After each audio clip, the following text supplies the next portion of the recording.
जुर्म भी करता हूँ, चोरी भी करता हूँ, मेरे से बदी भी सरजद हो जाती है, मैं झूठ भी बोलता हूँ। उसने कहा मैं सब छोड़ नहीं सकता।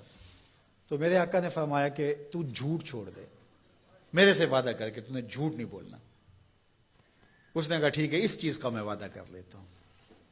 इसका यह मतलब नहीं है कि बाकी चीजों की इजाजत अल्लाह के महबूब ने दे दी।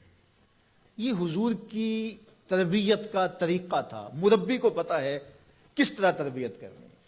एक साहिब आए, उसने कहा हुजूर मैं इस्लाम तो कबूल करता हूं लेकिन नमाजें 5 नहीं पढ़ सकता, नमाजें 2 पढ़ूंगा। मुस्नद इमाम अहमद बिन हंबल में रिवायत है। तो आका करीम ने फरमाया ठीक है, 2 नमाजों पर उसको बैत कर लिया। उसने जब 2 पढ़ी, उसने कहा मैं तो तहज्जुद भी पढ़ूंगा। 2 नमाजों का चस्का, 2 नमाजों की लज्जत आई तो उसने कहा मैं बाकी 3 क्यों छोड़ू। तो ये तरीका था। तो उससे ये अहद लिया कि तूने झूठ नहीं बोलना। अब जब चोरी को जी चाहा, माहौल पैदा हुआ, तो सोचा कि अल्लाह के रसूल ने अगर ये पूछ लिया कि चोरी की, तो हुजूर से ये तो अहद है झूठ नहीं बोलना, तो फिर हुजूर को बताना पड़ेगा कि मैंने चोरी की है। तो ये तो हुजूर के सामने शर्मिंदगी होगी। चोरी छोड़ दी।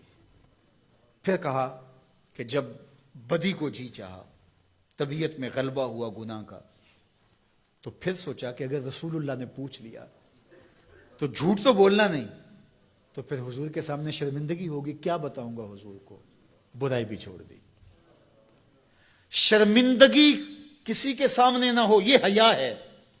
जब हया किसी का पैदा हो जाता है तो फिर आमाल में एतदाल पैदा हो जाता है, आमाल में खूबसूरती पैदा हो जाती है, अच्छे और साले इखलाक नसीब हो जाते हैं। इसलिए हमारा दीन हमें हया की तालीम देता है, बड़ों का हया इसकी तालीम देता है। हजरत अब्दुल्ला बिन उमर रदी अल्लाह तआला अन्हु फरमाते हैं कि मजमा सहाबा था, हुजूर तशरीफ फरमा थे। आका करीम ने फरमाया कोई ऐसा दरख्त भी है जो मुसलमान जैसा हो।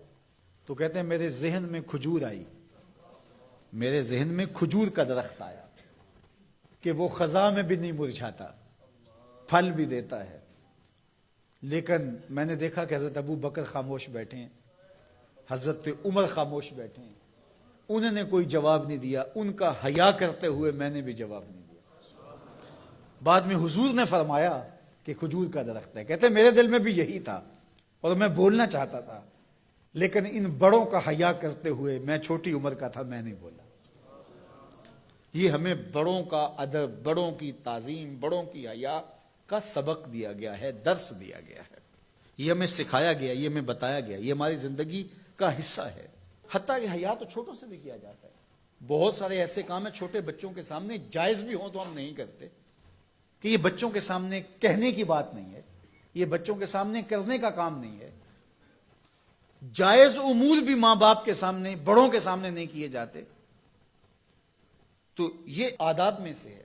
किसी के सामने जो है वो अपने नाक को झाड़ना, यह हया के मुनाफी है। किसी के सामने जोर जोर से खांसना, अगर इस तरह की जरूरत हो तो आप बाहर उठ के चले जाएं या उस आवाज को दबाने की कोशिश में लगे रहें। इस तरह खुरूज री है, बंदा मजबूर हो जाए तो अलग बात है, वरना हया का तकाजा यह है कि मजलिस के अंदर मौजूदगी में इससे गुरेज किया जाए।